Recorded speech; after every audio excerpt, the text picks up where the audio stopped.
கர்த்தருடைய பரிசுத்த நாமத்துக்கு சோதரம் உண்டாவதாக. பழைய ஏற்பாட்டினுடைய அந்த ஆசரிப்பு கூடாரத்தினுடைய காரியங்களை அப்போஸ்தலனாகிய பரிசுத்த பவுல் எபிரேயருக்கு நிருபத்தில் கொண்டு வருகிறார். பாருங்களேன், 9ஆம் அதிகாரத்தில் வாசிக்கிறேன். அன்றியும் முதலாம் உடன்படிக்கையானது ஆராதனைக்கேற்ற முறைமைகளும் பூமிக்குரிய பரிசுத்த ஸ்தலமும் உடையதாயிருந்தது. எப்படியெனில், ஒரு கூடாரம் உண்டாக்கப்பட்டிருந்தது. அதன் முந்தின பாகத்தில் குத்துவிளக்கும் மேஜையும் தேவ சமூக தப்பங்களும் இருந்தன. அது பரிசுத்த ஸ்தலம் என்னப்படும். இரண்டாம் திரைக்குள்ளே மகா பரிசுத்த ஸ்தலம் என்னப்பட்ட கூடாரம் இருந்தது. அதிலே பொன்னார் செய்த தூபகலசமும் முழுவதும் பொற்றகடு பொதிந்திருக்கப்பட்ட உடன்படிக்கை பெட்டியும் இருந்தன. அந்த பெட்டியிலே மன்னா வைக்கப்பட்ட பொற்பாத்திரமும் ஆரோனுடைய தளிர்த்த கோலும் உடன்படிக்கையின் கற்பலகைகளும் இருந்தன. அதற்கு மேலே மகிமையுள்ள கேருபீன்கள் வைக்கப்பட்டு கிருபாசனத்தை நிழலிட்டிருந்தன. இவைகளை குறித்து விவரமாய் பேச இப்பொழுது சமயமில்லை. கல்வாரி பலிபீடம், தண்ணி தொட்டி, தேவ சமூக அப்பம், குத்துவிளக்கு. 5வது நறுமண தூபபீடம். இது அந்த திரைச்சிலைக்கு இங்கே இருக்கிறது, பரிசுத்த ஸ்தலத்தில் இருக்கிறது. இங்கே நறுமண தூபபீடம், ஒரு தூபபீடம் இருக்கிறது. இந்த தூபபீடத்தில் கர்த்தரை உயர்த்துகிறோம். நல்ல கர்த்தரை உயர்த்தி துதிக்கிறோம். நல்ல கவனிங்க, துதியினுடைய சத்தத்தை ஏறிடுங்க.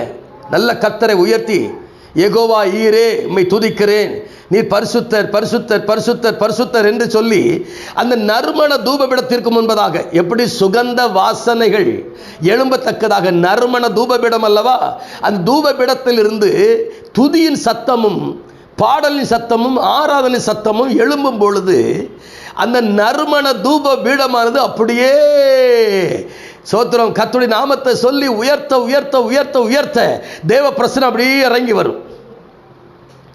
தேவ பிரசன்னம் இறங்கி வர வர வர வர வர நல்ல உண்மையிலே யெகோவா நிசியே மை துதிக்கிறேன், யெகோவா ஷாலமே மை துதிக்கிறேன், யெகோவா சம்மாவே மை துதிக்கிறேன், யெகோவா ராஃபாவே மை துதிக்கிறேன், யெகோவா ஜித்குவே மை துதிக்கிறேன், யெகோவா நிசியே மை துதிக்கிறேன், எல்சடாய் மை துதிக்கிறேன், ஆபிரகாமின் தேவனை மை துதிக்கிறேன், ஈசாக்கின் தேவனை மை துதிக்கிறேன், யாக்கோபின் தேவனை மை துதிக்கிறேன், ஒருவராய் பெரிய அதிசயங்களை செய்கிறவரே மை துதிக்கிறேன் அப்படின்னு சொல்லி சொல்லி சொல்லி சொல்லி உயர்த்த உயர்த்த உயர்த்த என் நாவிலிருந்து புறப்படுற வார்த்தையானது என் வாழ்க்கைக்குள்ளே ஒரு மாற்றத்தை உண்டாக்குகிறது.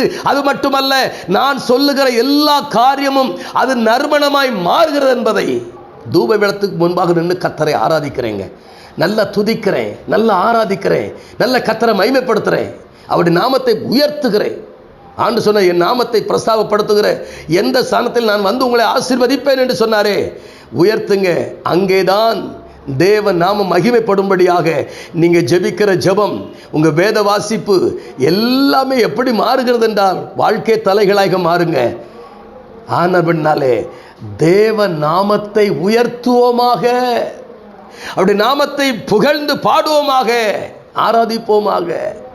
ஆராதனையிலே விருப்பமுள்ள தேவன் அல்லவா, துதிகளுக்குள்ளே வாசமாய் இருக்கிறவர் அல்லவா, இஸ்ரவேலின் துதிகளுக்குள் வாசமாய் இருக்கிற தேவரீர், நீர் பரிசுத்தர்.